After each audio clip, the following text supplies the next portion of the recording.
on air with Perspectives Podcast. My name is Leslie and I'm always your host. Today we have amazing Brianka sitting next to us, Holisticratic Vegan. Thanks for joining. Thank you for having me, Leslie. I love you. I love your podcast. I love your page. I love everything. Thank you. That means a lot. Like I said, coming from you. So today I always say this, today is a super awesome episode. We're always talking about new things. We're always talking about interesting things, different things, things that can help us grow. I'm going to be moving this all night out here. All right. And today we're talking about Kundalini Energy.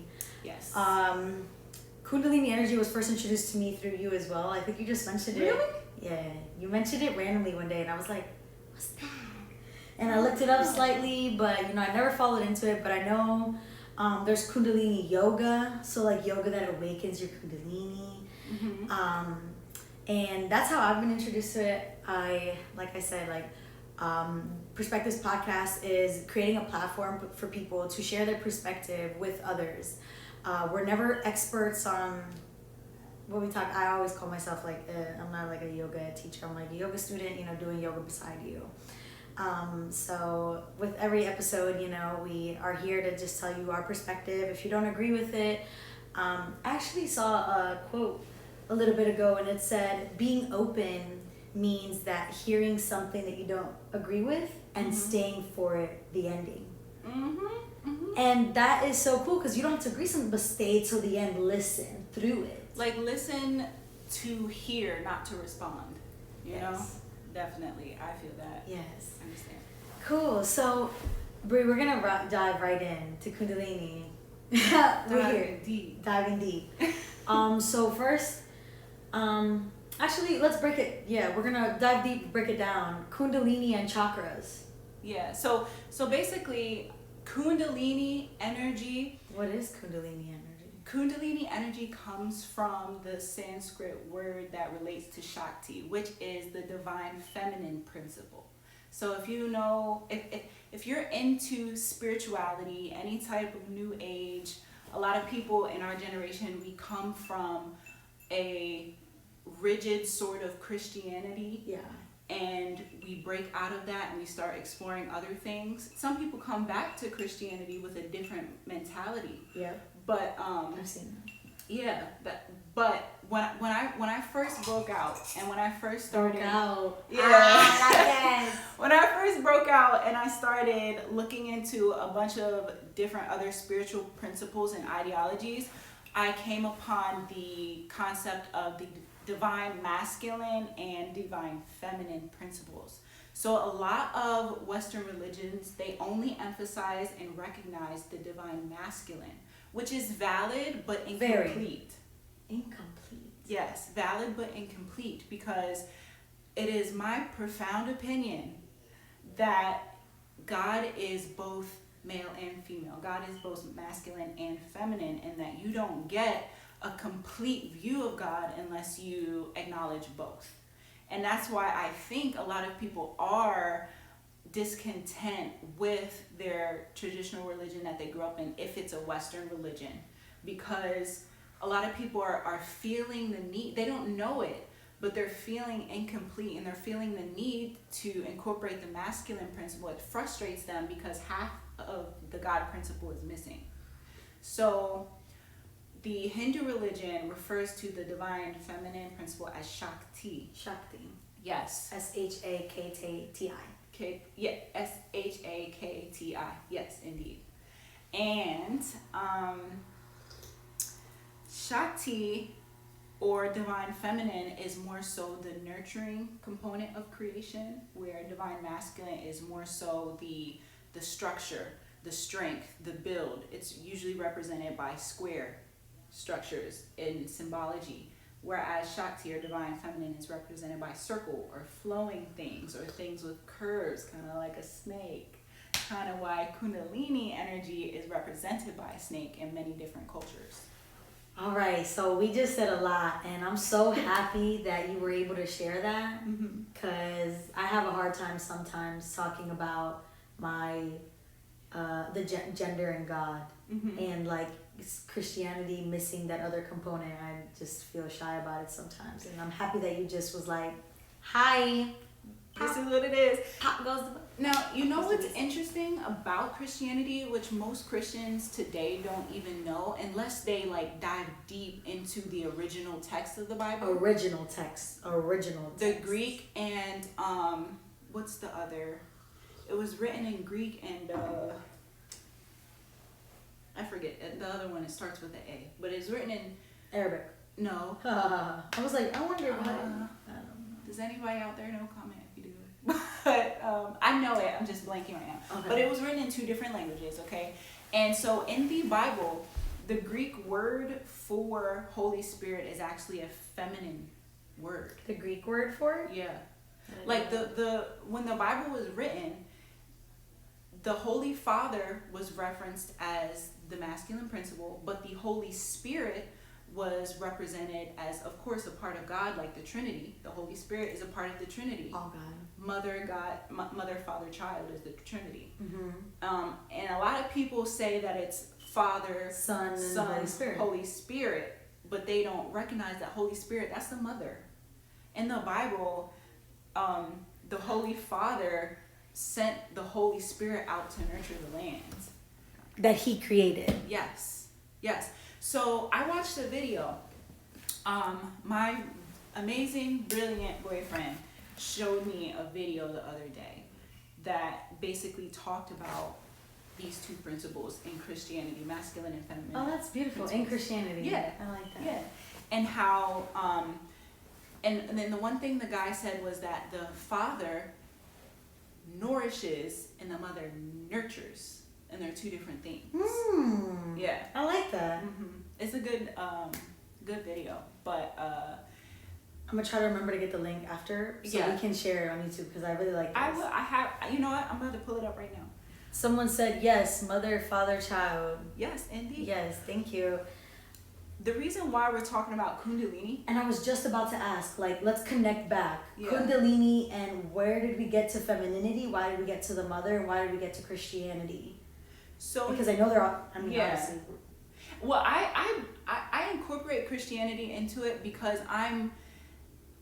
it's a part of my journey. You know, I completely broke out of Christianity because I didn't like the way it was presented or represented in the community around me. And then I went into a totally new age spirituality. And then I started coming back to the book and looking at it in a completely different way, a way in which I would not have understood unless I explored other spiritual principles first. So I wasn't content or satisfied with what the church was telling me. I had to go out and find God myself, that is exactly what Kundalini Energy is about. The Kundalini Energy is about enlightenment. It's about connecting with your Godhead. It's about getting in touch with your God nature, because as humans, we are both animal and divinity, you know? Primal, yeah. Yeah, we're both. We have both of those elements within us. So Kundalini Energy is represented in, not only in Hinduism, but a lot of different ancient civilizations, Sumer, Mesopotamia, Egypt. All of them have, you can tell if a ancient society or any society is aware of Kundalini energy if you see symbology of like a snake, like this kind of motion going like this. You've seen that in plenty of things. The caduceus, I think is how you say it. The caduceus is that snake-like symbol that is shown in a lot of health, like if you see health insignias. Yes. That's where that comes from. Wow. Everybody has Kundalini energy. Everybody is born with Kundalini energy. Is it a thing you can touch? Is it a thing you can... It is not a thing that you can physically touch, but it is a thing that you can physically feel when you consciously activate it. I personally, I will tell you my personal experience with it in a little bit, but everyone's experience with it is different. The first book that I read about Kundalini energy was from a yogi that completely left society. I mean, he was a yogi that that had business, like he was a businessman in the business world, had lots of money. And he left all of that and went to become like a monk in the mountains and just focused on meditation, meditated for like 7 hours a day. It was like beautiful, yes, but incomprehensible to me, because I'm like, I gotta live my life out here. So reading that book had me thinking, wow, I can't tap into my Kundalini energy unless I leave society and meditate for 7 hours a day. But that's not true. It's not true. No, that's actually a myth, because you don't have to. You can, and it's good if you actively and consciously try to awaken your Kundalini. But what most people do nowadays is they do it too abrupt and too fast, and that's actually very dangerous. You can. So right now, is it sleeping inside of us, Kundalini energy, until we activate, until we turn it on, until we become aware of it, until we...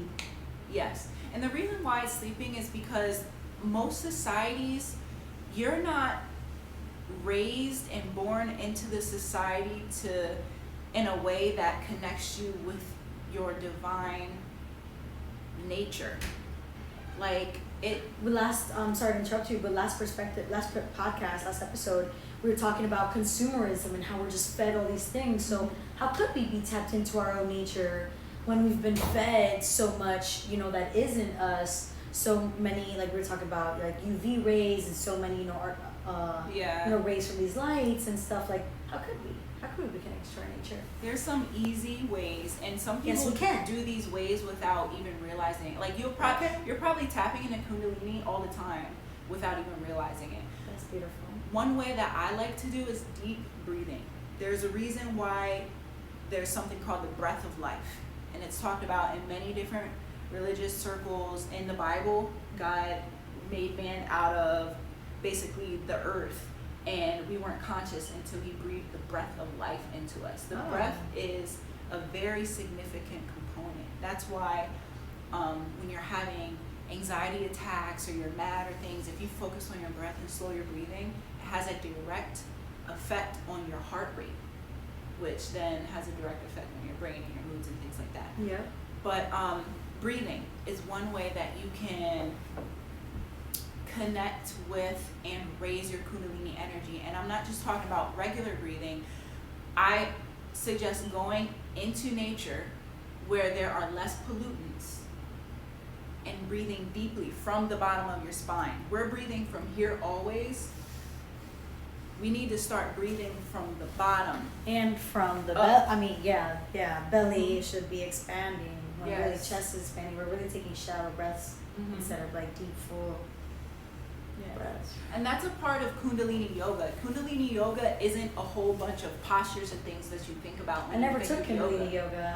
I've heard of a style of yoga that's Kundalini yoga. Never been to a class nor learned about it, so I did think it was a bunch of poses. Like it's more so like meditation than what we think of as yoga. But our understanding of yoga is very capitalized, westernized, widalized. Yeah, very much. So if you go back to the ancient rishis 2,000 years ago, when they were creating the Upanishads, which are a part of the Vedic scriptures. Yes, preach. Like what? Then you will start to learn more about Kundalini energy. So if anyone wants to start off learning about it, and you want to start at a source of one of the cultures that kind of like got the thing started with understanding, you can look at the Vedic scriptures. There's like 100 something, 114 or 120, but there are 20 of them specifically that have to do with Kundalini yoga and everything that we know about Kundalini.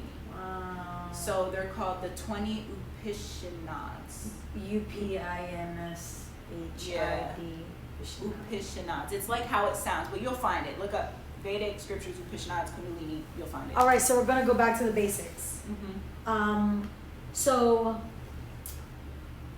what are some of the characteristics or traits or of Kundalini energy? Why would someone want to waken it up? So we mentioned that it is the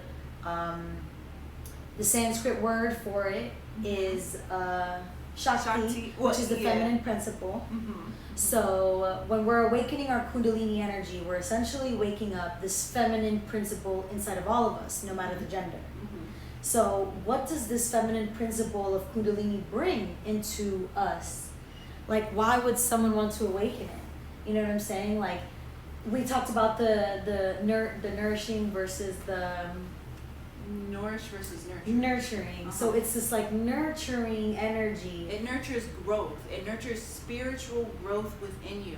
And if you get your Kundalini uncoiled from the bottom and you work it up through those 6 chakras that are within your body up to the 7th chakra, which is just outside your body, the crown, then you will experience enlightenment. You'll experience universal bliss. It's kind of like tripping on drugs, like a little bit, because the psychedelic ones, because you have an ego death, and an ego death is just a complete shattering of who you thought you were, and of who the world has built you up to be, who you were conditioned to be, who your society told you you were. And when you have an ego death, all that goes out the door. And it's kind of like, if you don't do it, that's why earlier I said it can be a little dangerous if you do it quickly. If you do it quickly. Like, a lot of people are so focused on third eye. I want to open my third eye. But they don't pay attention to all the lower chakras first. They don't build their foundation. They don't go in the correct order in order to have that awakening safely. That's why you get people whacked out, spacey, mental illnesses. People call other people crazy, and like, there's a whole bunch of things that if you don't do it correctly, you could just be knocked off your center. So it's important to ground first. It's important to start at the root and work your way up. I'm glad that you brought up the psychedelics too, because so I can explain it. I'd love to share my perspective on, ego death. It's the same one that Bree just said. This ego death and this death of who you thought you were, what you created your reality to be. And a lot of us have heard, of bad trips, and, ones that brought up scary feelings and ones that we don't want to go back to. And a lot of the times it's because we're abruptly opening up this door for this room full of ancient knowledge and feeling and wisdom. And sometimes it's a lot for us to handle. It might show, your own mirror, and it once again, this vast like room full of knowledge of things, but also of yourself. And it could be a lot for some people, and that's why it's important to ground before you take a trip on psychedelics. And this is just a caution and a guide from the heart. This is not to instill fear on anybody, because fear is another stressor, and stressor is like a boulder sitting on your Kundalini energy. It's going to make it harder for you to rise. Things like anxiety, stress, you need to reduce stress in order to help your Kundalini rise. Earlier you asked me different ways you can do that, and I said breathing. That's another one, reducing stress. To help your Kundalini and rise. Fear and things like that, because that represses it from rising. Fear. Fear is a big one. Yeah, and releasing suppressed emotions is another way. So shadow work, doing inner shadow work, is also an amazing way to kickstart your journey to raising your Kundalini energy. In fact, that is like the foundation to it all. You have to clear out all that gucky mucky first in order to have a healthy, happy glow.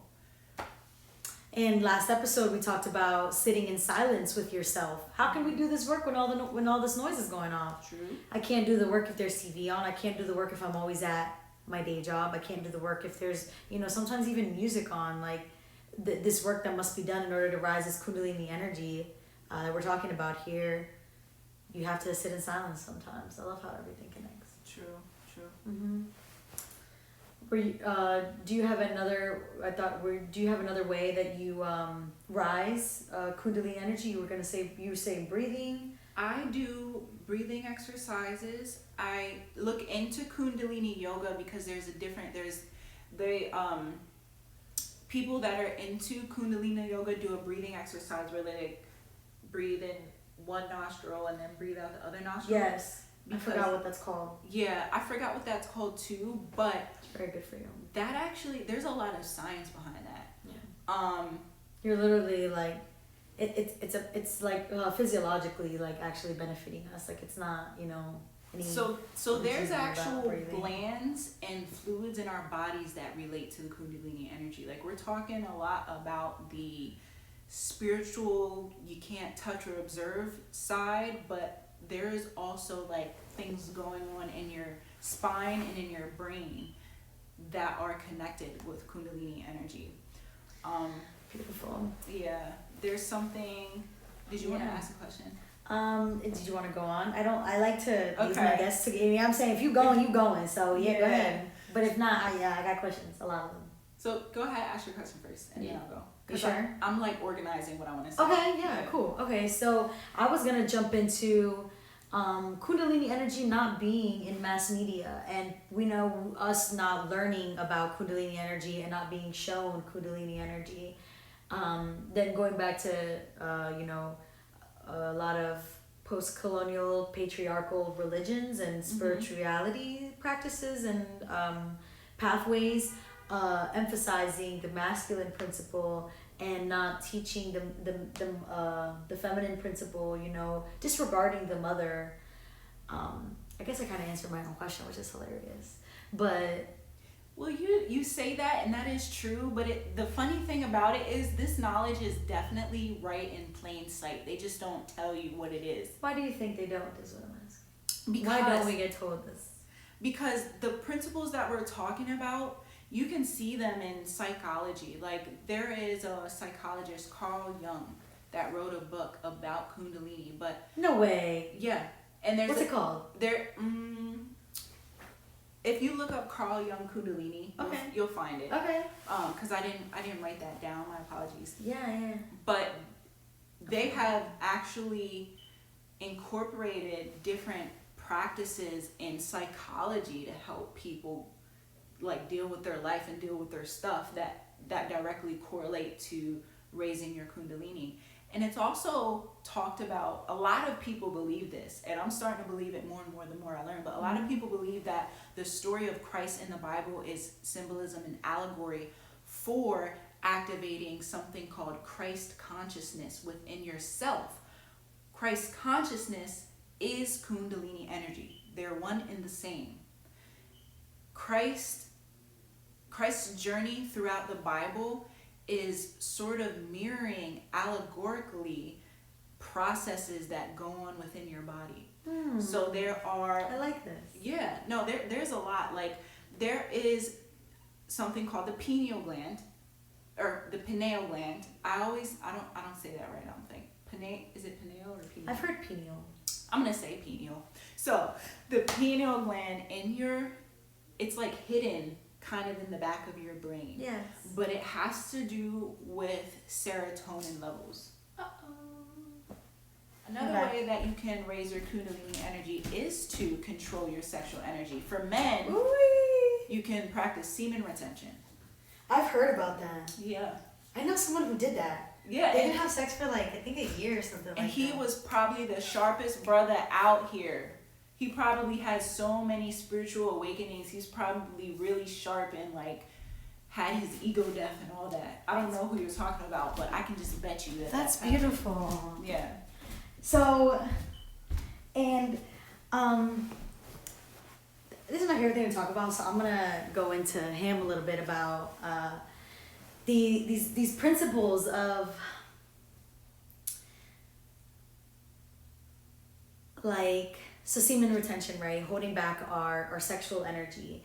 It is something that is hard. It's something that goes into like this mysterious place in our minds, like holding back on something, and even sexual energy in and of itself.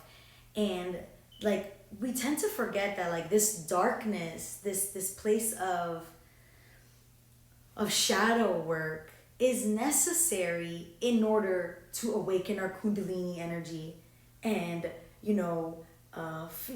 get to a stage of enlightenment within ourselves.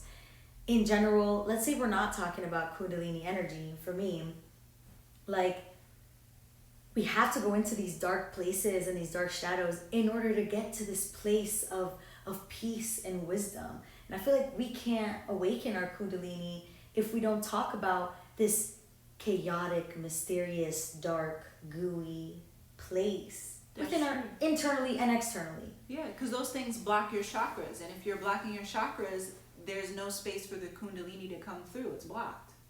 So open and active chakras are directly connected and correlated to the rise of the Kundalini from the base of the spine up the 33 vertebrae to the top of the. Mind you, Christ was how old when he died? 33 on the cross.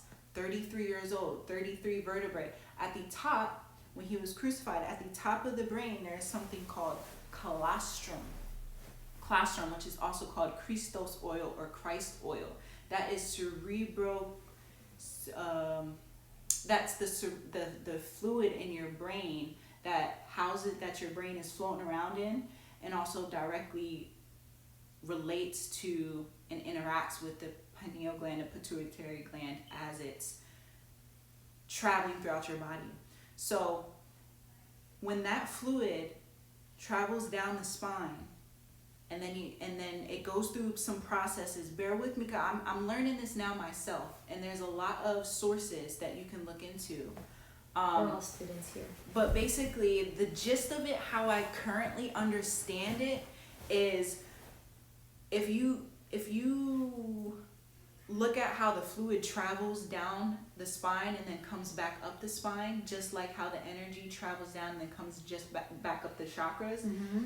Once you reach the top, then you reach the third eye and the crown chakra, which is directly connected to divine realms, other realms that aren't physical. Mm-hmm.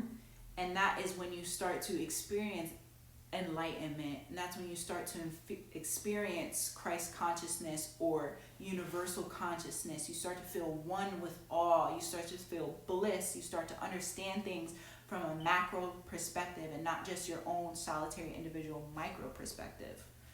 That's beautiful. Yeah, some people literally feel tingles up their spine and things. My friend Violetta, she was on your podcast before. She talks of when she told me about it, she said that she had felt, tingles up her spine and things, and other people have said they felt shock waves. Wow. Or they felt like sweaty, anxiety. There's also other kind of negative, I won't say, but people consider them negative. People consider them. Yeah, people consider them negative side effects where you like get anxiety, you get sweaty, you get nervous, and like other sort of things that make you feel like basically make you feel like you're bugging, kind of.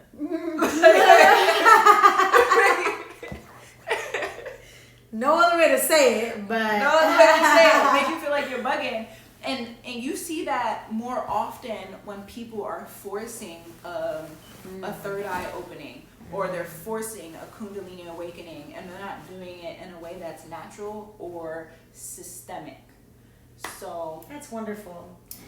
Yeah. So to return to the chakras, because I also feel like opening up the chakras can also be very,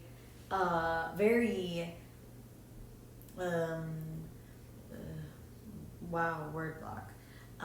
When you're clear, you need to be careful. Yeah, that's all. Just to be careful and be aware and be there the whole time. Be present in the moment while you're opening up these chakras, because in these blockages of our chakras can be held, years, generations of ancestral experiences, ancestral wisdom, ancestral trauma that we might have carried on spiritually, or might have also repeated in this physical life us as well. So while we're clearing up those chakras, we gotta be ready for what comes up. Oh yeah, and it's not always pretty. It's not always pretty, So we talked about the chakras and moving up from the root of the spine up to the tippy top. I would love to show off your earrings. I'm glad you're wearing them.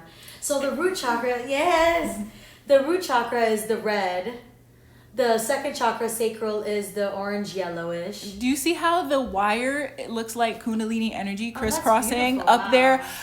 I just noticed that. She did that on purpose. Dope. Yeah. That is so dope. And this is your friend that made these earrings, right? In Atlanta? I have she's more of an acquaintance. Like, I show love to her on Instagram all the time. Yeah. I don't live in Atlanta anymore, so I didn't get to nurture a friendship with them. But there's these twins that I met in Atlanta, Janae and Janelle.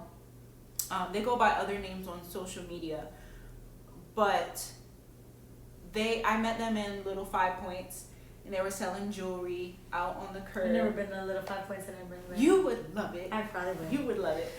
But I met them there, and then when I came back up here, I saw these on her website, and it was a must-have. They're for wonderful. Me. I like it was a must-have for me. Yeah. Can you go up? I stopped at the third chakra. What color is that? It's like citrine. That's yellow, gold.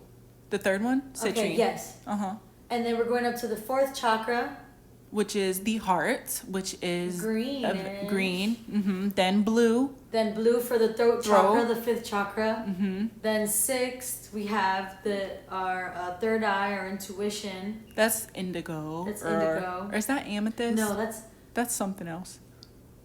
Amethyst was at the top. Amethyst is probably the one at the top. That's Is that turquoise, the blue one? The blue one is turquoise. I love turquoise. You gifted me turquoise. I did. Yeah. The seventh chakra is then the one right up here that's above in your crown. Mm-hmm.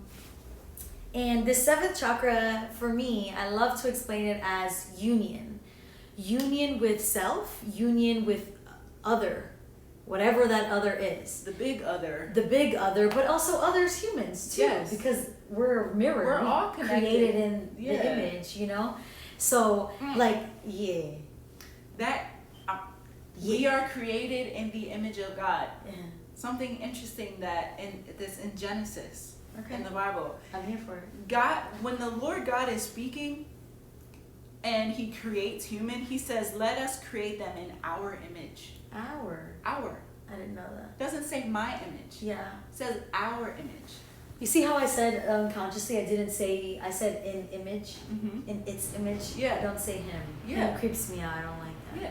But it's valid, it's just incomplete is all. It's incomplete. Like how he said. That's what I'm saying. And no, I always like to image. point that out because our image, in my logic, that just further proves the fact that God is not just he, God is not just she, God is God is the union of the masculine and feminine principle which exists within all of us.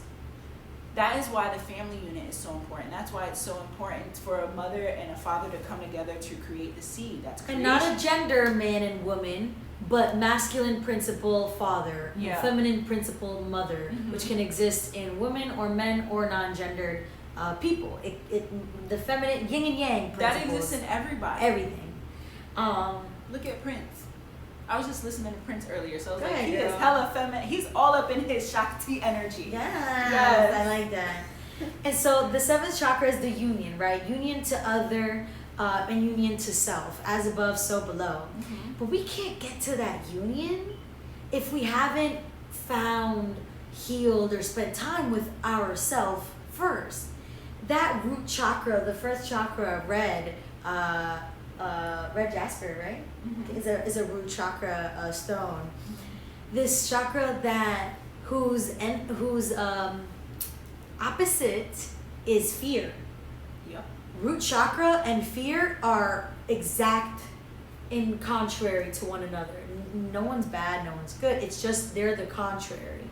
And so in order, and this fear energy stops this Kundalini from rising, like you said earlier.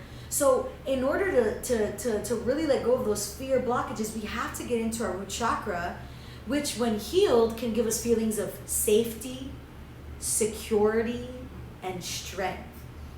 If you were working on that first chakra, that root chakra, we want to go into I am safe, I am secure, I am strong.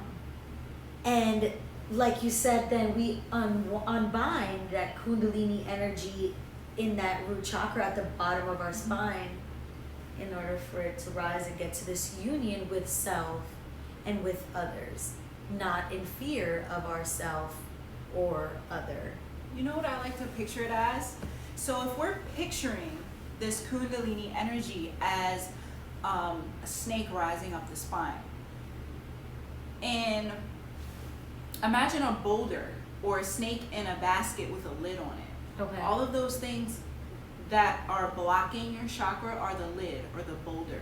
Okay. And as soon as you remove that lid or remove that boulder, that fear, that anxiety, that trauma that is blocking that energy from moving up, then it's free, then it will naturally start to come up.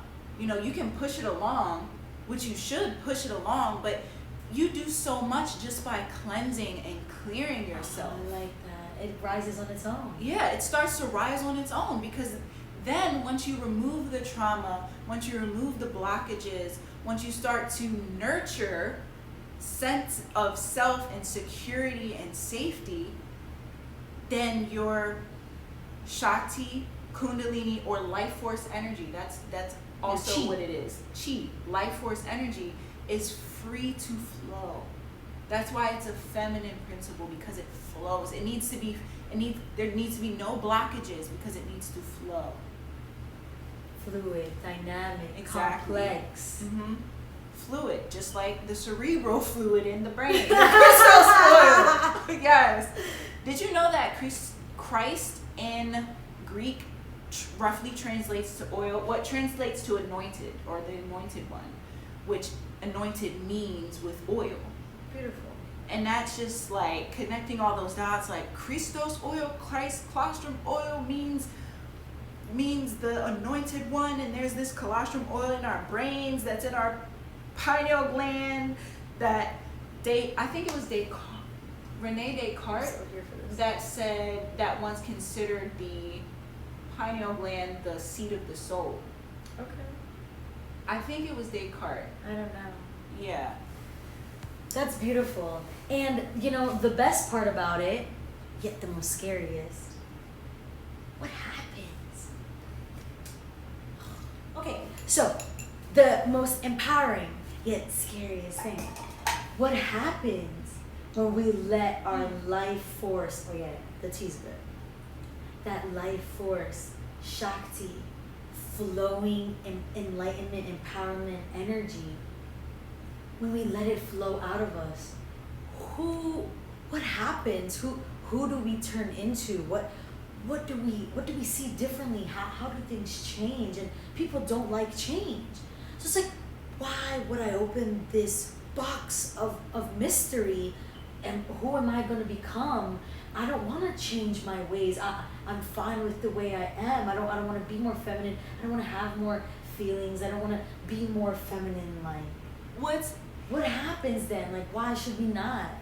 I can answer this before you, just so you can have some time to think about it. No, well, Are you ready? when you're doing that, and when this Shakti, this divine feminine principle, is not going to magically turn you feminine in the sense that you're saying. It's going to encourage feminine principles, and we're not talking about sex right now. We're talking about the gendered principles which exist outside of us. There are masculine and feminine principles within the whole universe. Pre-colonial masculine and feminine, not Yes. post-colonial, pre-colonial masculine, feminine, yin and yang. Yin and yang. Yin and yang. Yep. Thank you. And in Egypt, somebody can correct me if I'm wrong, but I believe that it's in Egyptology, it's Ba and Ka. Okay. Yeah, Ba and Ka, which are two facets of the soul. So in Egypt, they believe that the soul was comprised of multiple different parts. And that's essentially what we're talking about right now, the different parts of the soul. So when that's rising, when we say the feminine principle is working within your body, then different parts of yourself are being nurtured. You're nurturing spiritual growth. You're nurturing a sense of empathy. You're nurturing a sense of connection to higher self, to not your lower self, not the self that you fight against, the self that creates bad thoughts in your mind and holds you back and limits you. The higher self, which is when you're operating in joy, in truth, in bliss, in love. That's what we're talking about here. And a lot of people start to see extrasensory gifts emerge when they're doing this. So when we talk about ESP, best believe Kundalini is all up in that. ESP, extrasensory, like sixth senses, like empaths, clairvoyants, telepaths, all that different type of stuff. You can't tap into those other senses because those those are almost exist outside of the temporal, outside of the animal self, and those are more connected to the higher self, the God self. Mm-hmm. They're not on earth. These things exist beyond earth. These feelings, Higher realms. higher realms, higher. Higher.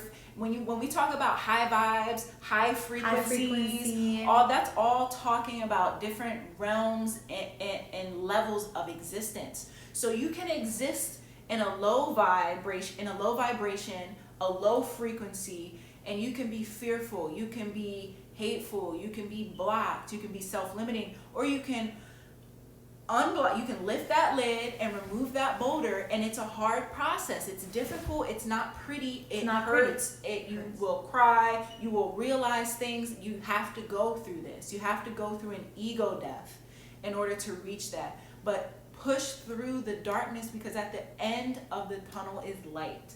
There's always going to be light at the end of the tunnel. So if you don't get stuck there, if you don't get stuck in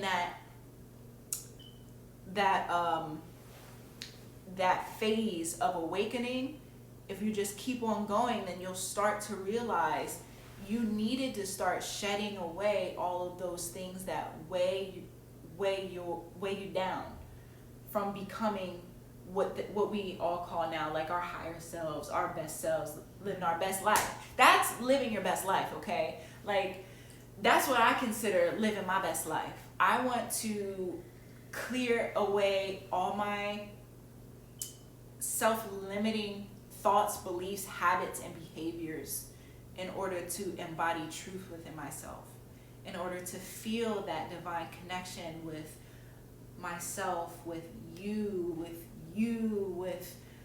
earth, with tree, with sky. Like, you can feel that. You just have to open yourself up and allow yourself to feel that, because that is our birthright. That is something that we're meant to do. God intended us to do that. That's how we get connected to God, and that's how we learn God and feel godly ourselves. I think, yeah, that's it. That was so beautiful. Thank you. My goodness, you did so much for us during this podcast. You don't even know. How long has it been? I don't even know. What time is it? 7:55. Oh yeah, it's been about 50-ish, maybe 45 minutes. I'm gonna share this yes video. Yo, you on a roll, girl. I'm your guest. What's up? My goodness.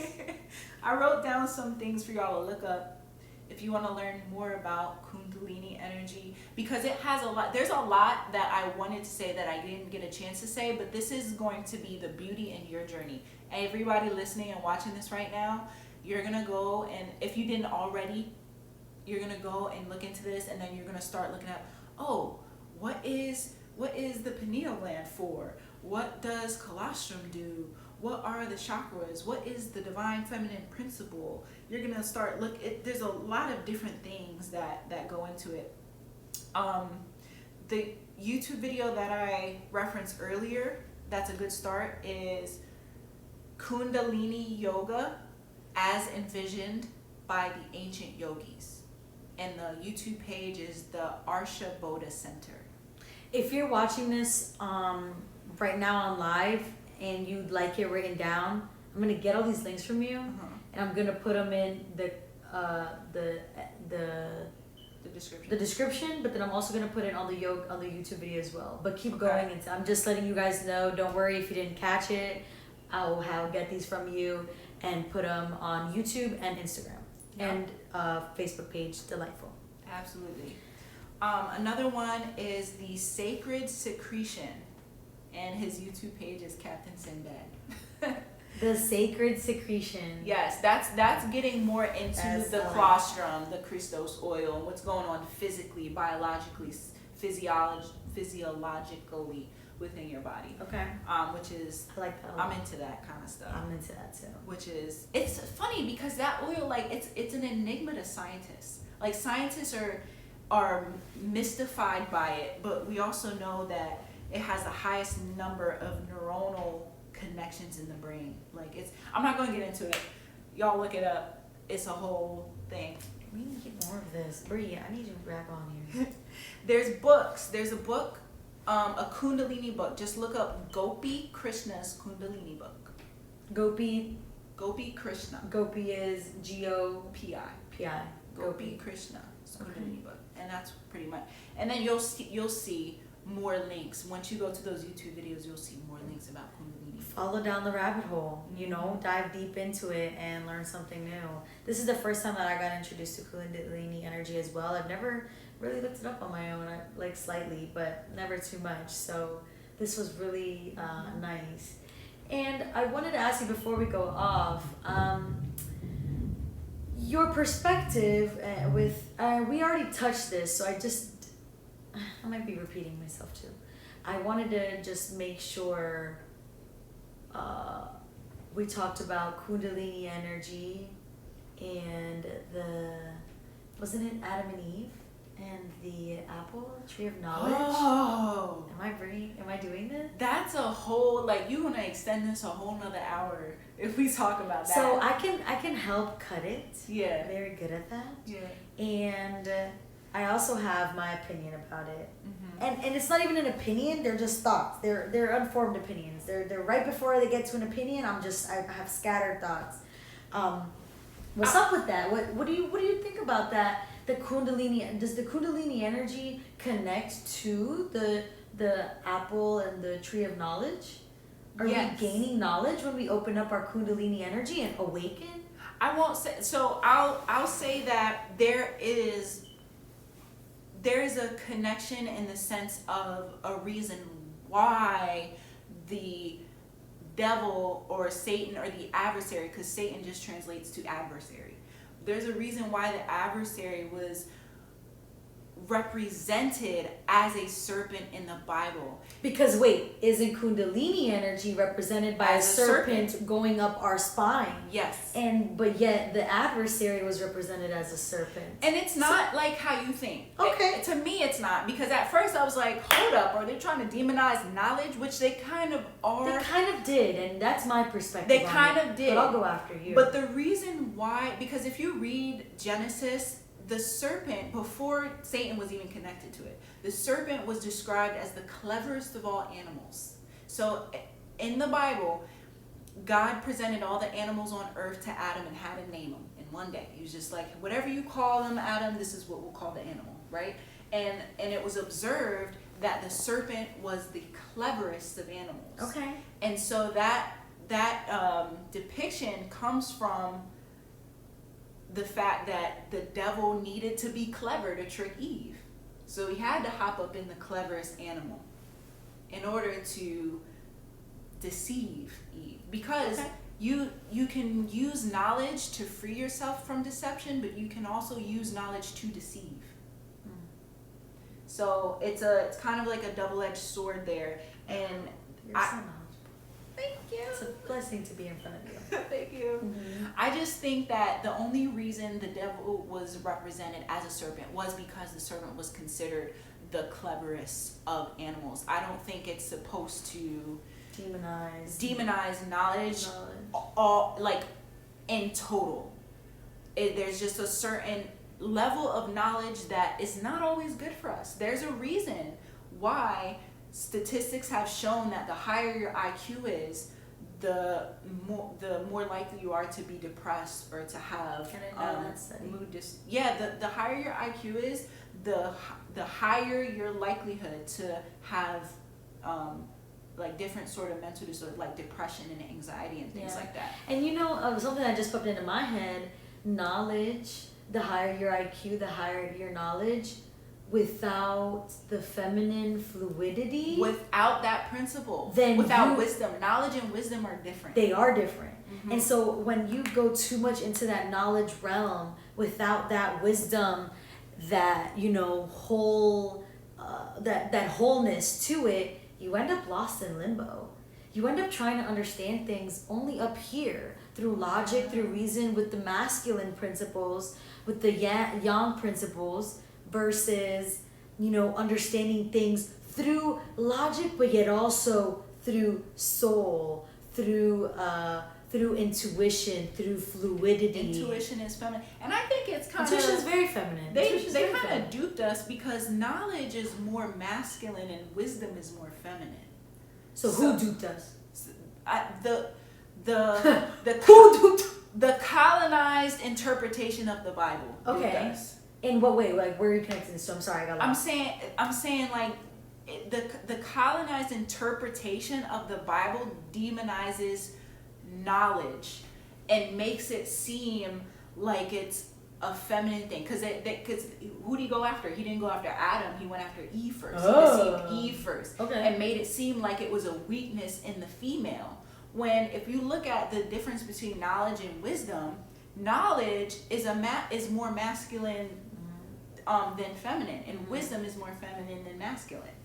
So it's kind of it's just something that's interesting to think about, and I'm still working through it. I don't know everything. It's still kind of not clear, but it's unlocking things in my brain. Excuse me. Sneak past here, make sure we're still recording on our. Oh, we are. We're at 7 minutes. This is great. Cool. Okay, and so I love that you said you're still understanding things, because I go straight to the I don't like what they did there because it seems a little fishy, and I also need to remind myself not to hop there. Because it's made me angry towards the religion, and you don't want to be angry and hold anger there.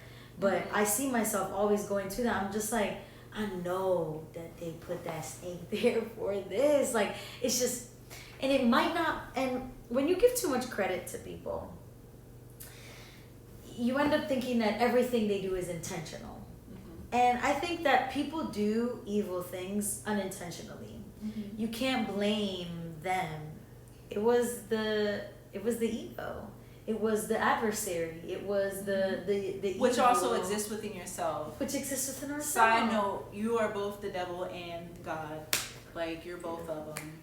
When you're existing in a lower frequency, that is when you more so embody the adversary. That's when the devil gets you. But when you transcend that, and when you're doing your healing, and when your Kundalini is rising, then you're becoming closer to what God had really intended for you. Which is, in your perspective, which is, in my perspective, living in our truth. Just plain and simple, living in truth. And living in love, for me. Love. Balance between love both. is truth. Love is truth to me. Because all that other stuff is just an illusion. Fear is just an illusion. Hate is just an illusion. Like, maybe I'm not saying it right. The truth is love, then. Yeah. To me, that's my perspective. My perspective is that God is love. Like, that God energy is straight truth and love. If somebody had to ask me what I think God is, I say truth and love. You're one and the same. Yeah.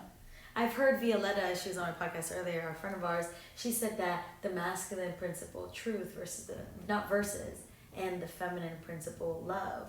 But they go hand in hand, yin and yang, feminine and masculine, mother, father. They are separate yet the same. Like, one is, but they are together. It's a balance. You have to have a balance. Yeah.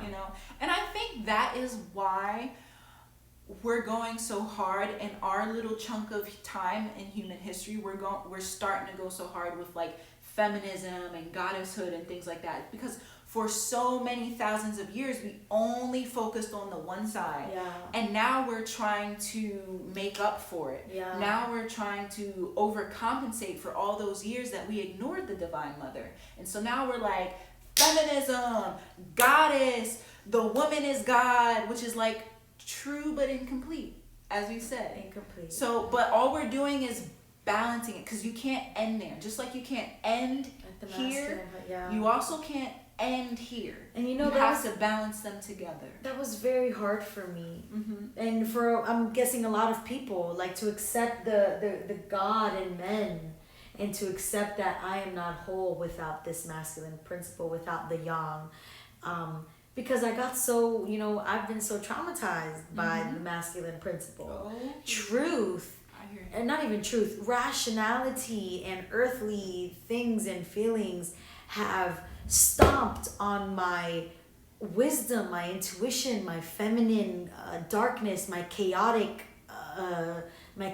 waves of being, my wild woman. I bought that book for you. Yes, you did. That wild woman. Like, I've been so, stomped on by these masculine principles. And like we said, like, we can't hold that anger forever, no matter who it's against. And that's hard as fuck. They hurt me. What do you mean I can't be mad? It's not for them, it's for you. And even within myself, I've been, learning and loving my own masculine and feminine principles. I've always, because my femininity got so stomped by masculine energy, by masculine principles, I started to also shun my own feminine principles, my own feminine sensuality. Shut down. And then I overcompensated and was like, no, feminine principles over masculine, and I'm rebalancing. Fluid. And learning both. And sacral, that's hella sacral. that's sacral energy. Sacral, I like that. So or sacral.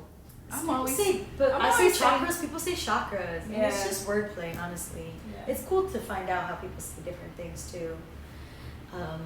So thank you for watching. Great. Thanks for telling us about Kundalini Energy.